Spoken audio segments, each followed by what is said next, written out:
ہم نے رونا سیکھا ہے، ہم نے ہر ایک سے شکوہ شکایت کرنا سیکھا ہے۔ کیسا دور ہے آج نہ بیٹا باپ سے راضی ہے، نہ باپ بیٹے سے راضی ہے، نہ خامن بیوی سے راضی ہے، نہ بیوی خامن سے راضی ہے، نہ کوئی رشتہ دار سے راضی۔ ایسی زندگی تنگ بنا لی ہم نے، اور ہم کہتے ہیں ہم بڑے پڑھے لکھے لوگ ہیں۔ کیسا پڑھا لکھا ہونا یہ کہاں کی عقل مندی ہے؟ یہ کہاں کی ترقی ہے؟ کون کہتا ہے اس کو ترقی؟ اپنی زندگی کو جہنم بنا کر جینا، اپنی آخرت کا ستیہ ناش کرنا، اپنی دنیا کا ستیہ ناش کرنا، اس پر بڑے خوش ہیں، بڑے مطمئن ہیں، جی بڑے پیسے ہو گئے۔ کیا کرنا ہے ان پیسوں کو؟ کیا کرنا ہے ان مکانوں کو؟ اپنی زندگی کو مسلمانوں کی طرح جینا سیکھیں، اللہ سے راضی رہنا سیکھیں۔ اور ابھی جو آیت شریفہ پڑھی ہے، انما یوفی الصابرون اجرہم بغیر حساب، پورے قرآن کے اندر صرف ایک ہی موقع ہے، اللہ نے اجر و ثواب کئی جگہ بیان کیا، لیکن یہ انداز کہ ہم ایسے بندوں کو بدلہ دیں گے بغیر حساب کے، بغیر تول کے، بغیر حساب کے بدلہ دیں گے۔ حدیث پاک کے اندر آتا ہے کہ قیامت والے دن ترازو لا کر سامنے رکھی جائے گی، ایک پلڑے میں اعمال، دوسرے پلڑے میں اجر و ثواب، اللہ بدلہ دیں گے۔ اس نے سچ بولا تھا، پلڑے میں سچ رکھو، اس کا بدلہ اس دوسرے پلڑے میں رکھو۔ اس نے نماز پڑھی تھی، اس نے روزہ رکھا تھا، اس نے زکوٰۃ دی تھی، اس نے حج کیا تھا، اس نے صدقہ کیا تھا، اس نے احسان کیا تھا، اس کے پاس اخلاق اچھے تھے، جتنے اعمال صالحہ ہیں وہ ایک پلڑے میں رکھے جائیں گے، اور دوسرے پلڑے میں اللہ پاک ان اعمال کے مطابق اللہ پاک بدلہ دیں گے۔ قیامت والے دن بدلہ گن کر نہیں دیا جائے گا، تول کر دیا جائے گا۔ گنتی میں میری نماز اور صدیق اکبر کی نماز ایک جیسی ہے، انہوں نے بھی فجر کی 4 رکعتیں پڑھی، میں نے بھی 4 رکعتیں پڑھی، لیکن گن کر بدلہ نہیں ہے، تول کر ہے۔ صدیق اکبر کی 2 نمازیں ساری امت کی نمازوں سے آگے نکل جائیں گی،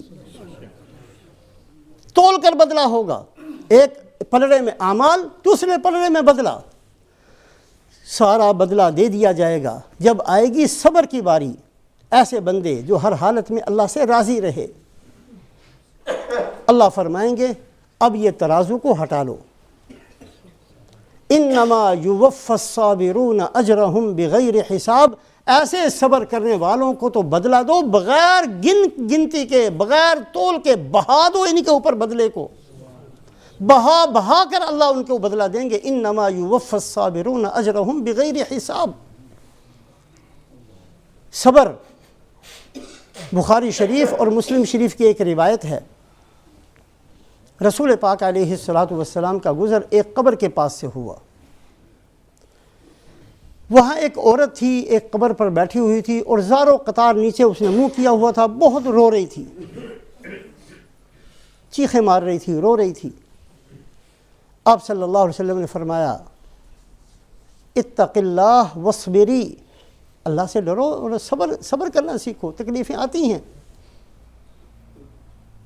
تو اس نے چونکہ پہچانا نہیں، اس کا منہ بھی نیچے تھا اور وہ اپنی پریشانی کے اندر مبتلا تھی، پہچانا نہیں کہ مجھے کس نے کہا الیک عنی انک لم تصب بمصیبتی، آپ جاؤ جی، جاؤ کام کرو اپنا، آپ کو کیا پتا کہ میرے اوپر کون سی مصیبت آئی ہے، مشورے دینا بڑا آسان ہوتا ہے، کہنا بڑا آسان ہوتا ہے، آپ جائیں کام کریں اپنا۔ رسول پاک علیہ السلام تشریف لے گئے، کچھ آئے، اس نے کہا اللہ کی بندی تجھے پتہ بھی ہے تو نے کس کو کیا کہا ہے؟ کہا نہیں مجھے تو نہیں پتا، میں تو اپنے رونے دھونے میں لگی ہوئی تھی۔ کہا وہ تو اللہ کے نبی تھے، حضرت محمد صلی اللہ علیہ وسلم تھے۔ اس کو بڑا ڈر لگا اور دوڑتی بھاگتی رسول پاک علیہ السلام کے گھر پہنچی، اور جا کر دیکھا کہ کوئی دربار نہیں ہے، کوئی روکنے والا نہیں، سیدھی پہنچ گئی اللہ کے نبی صلی اللہ علیہ وسلم کے پاس، اور جا کر کہا یا رسول اللہ میں نے آپ کو پہچانا نہیں تھا، اس لیے یہ جملہ میری زبان سے تکلیف کی حالت میں نکل گیا، میں بڑی سخت پریشان تھی اس وقت۔ آپ نے فرمایا الصبر عند الصدمۃ الاولی، مجھے جو کہا اس کو تو چھوڑ دے، لیکن اصل صبر یہ ہوتا ہے جو تکلیف پہنچتے ہی بندہ کرے، بعد میں تو سارے ہی کر لیتے ہیں، کیا کر لیں گے، نہیں کریں گے صبر۔ اگر کسی کا نقصان ہو گیا، روئے گا، چیخے گا، چلائے گا، گالیاں نکالے گا، بعد میں چپ کر کے بیٹھ جائے گا اور کیا کرے گا۔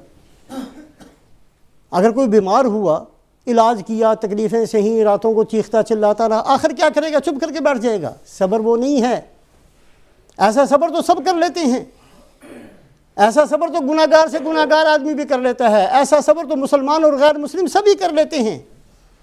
اللہ کے ہاں جس صبر کی قیمت ہے، جس کو صبر کہا جاتا ہے، آپ صلی اللہ علیہ وسلم نے فرمایا الصبر عند الصدمۃ الاولی، صبر وہ ہے جو تکلیف کے پہنچتے ہی بندہ جس صبر کو اختیار کر کے دکھائے۔ تکلیف پہنچی، اسی وقت دل کے اندر آیا کہ اے اللہ آپ میرے رب ہیں، میرے لیے جو بہتر تھا آپ نے وہی میرے لیے لکھ دیا، میں اس پر راضی ہوں۔ تو میرے محترم بزرگوں اور دوستو، اللہ کے ہاں بندے کی قدر و قیمت ہے اس کے دل کی حالت کی وجہ سے اور اس کے اعمال صالحہ کی وجہ سے، اور جتنے بھی اعمال صالحہ ہیں اور دل کی جتنی بھی حالتیں ہیں، ان میں سب سے زیادہ اگر کسی انسان کی قدر و قیمت اللہ کے ہاں ہے تو وہ اللہ سے راضی رہنے والے بندے کی ہے۔ بہت کمی ہے آج ہمارے اندر، ہم اپنی زندگیوں کو بدلنے کا ارادہ کریں۔ ہم نے آج دکاندار بن کر جینا تو سیکھ لیا، ہم نے باپ بن کر جینا تو سیکھ لیا، ہم نے پڑوسی بن کر جینا سیکھا ہے، ہم نے ایک رشتہ دار بن کر جینا سیکھا ہے، ہم نے مسلمان بن کر جینا آج تک نہیں سیکھا۔